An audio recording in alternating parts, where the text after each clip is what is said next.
উচ্চকক্ষের ১০০টি আসনে পিআর পদ্ধতি বা সংখ্যানুপাতিক পদ্ধতিতে নির্বাচন হচ্ছে, এটি জানিয়েছেন ঐকমত্য কমিশনের প্রধান। এছাড়াও রাষ্ট্রপতি নির্বাচনে উচ্চকক্ষ এবং নিম্নকক্ষের সদস্যদের ভোটের মাধ্যমে রাষ্ট্রপতি নির্বাচিত হবে। মানে উচ্চকক্ষের ১০০ জন সদস্য এবং নিম্নকক্ষের ৩০০ জন সদস্যদের ভোটের মাধ্যমেই রাষ্ট্রপতি নির্বাচিত হবে।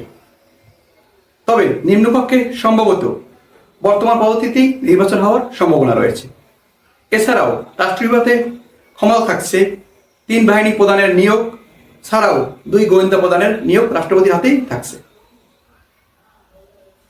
সেনাবাহিনী, বিমান বাহিনী, নৌবাহিনী এর নিয়োগ সরাসরি রাষ্ট্রপতি প্রদান করবেন। এছাড়াও সম্ভবত এনএসআই এবং ডিজিআইএফ এর প্রধানদেরও নিয়োগ দেবেন রাষ্ট্রপতি। মানে সামরিক বাহিনীর ক্ষমতাটা রাষ্ট্রপতির হাতেই থাকছে। সংবাদে আরও বলা হয়েছে, ন্যায়পাল নিয়োগ, পিএসসি সহ সাংবিধানিক প্রতিষ্ঠানগুলো বিষয়টি সংবিধানেও যুক্ত করা হচ্ছে। সংবাদের কিছু অংশ সরাসরি আপনাদেরকে আমি পড়ে শোনাচ্ছি। সংসদের উচ্চকক্ষ প্রতিনিধি নির্বাচনে পিআর পদ্ধতি এবং সাংবিধানিক সংশোধনের উচ্চকক্ষের ক্ষমতা নিয়ে বিএনপি সমমনা দলগুলোর আপত্তি জানিয়েছে। পিসিবি সহ কয়েকটি দল উচ্চকক্ষ গঠনের বিরোধিতা করেছে। এ নিয়ে আলোচনায় সংলাপে উত্তেজনা দেখা দেয়। তারপর বিএনপি সহ অন্যদের নো অফ ডিসেন্ট আপত্তি সহ পিআর আপত্তি জানায়। তারপরেও ১০০টি আসনে উচ্চকক্ষ গঠনের সিদ্ধান্ত নিয়ে জানিয়েছে কমিশন। একইভাবে বিএনপি ও সমমনা দলগুলো আপত্তি সত্ত্বেও পিএসসি, দুদক, জিএসসি ও ন্যায়পাল নিয়োগের বিধান সংবিধানে যুক্ত করার সিদ্ধান্ত নেওয়া হয়েছে।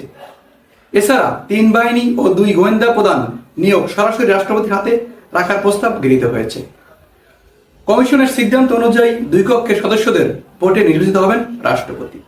ঐকমত্য কমিশন সূত্রে জানায়, কমিশনের সিদ্ধান্ত অনুযায়ী ১০০ আসনের প্রার্থী উচ্চকক্ষ গঠন করা হবে, যেখানে সদস্যরা নিম্নকক্ষে প্রতিটি দলের প্রাপ্ত ভোটের শতাংশ অনুযায়ী পিআর পদ্ধতিতে মনোনীত হবেন।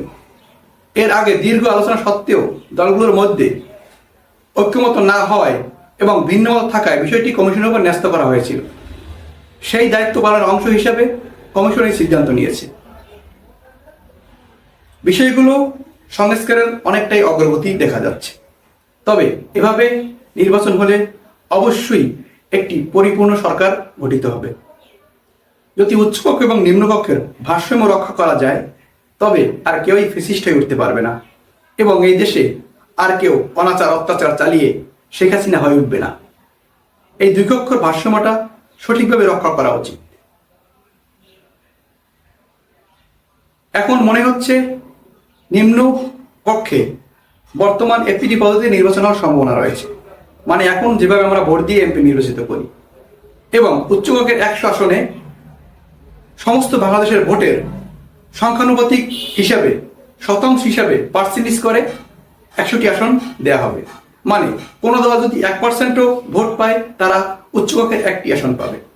এটি একটি ভালো পদক্ষেপ এবং সামরিক বাহিনীগুলোর ক্ষমতা রাষ্ট্রপতি থাকার কারণে এটি আরও শক্তিশালী হবে। মানে ক্ষমতার ভারসাম্য রক্ষা হবে। আগে প্রধানমন্ত্রী ইচ্ছা করলেই সমস্ত নিয়োগগুলো করত রাষ্ট্রপতির মাধ্যমে, কিন্তু এখন রাষ্ট্রপতি সরাসরি এই ৩ বাহিনীর নিয়োগগুলো দিয়ে থাকবেন।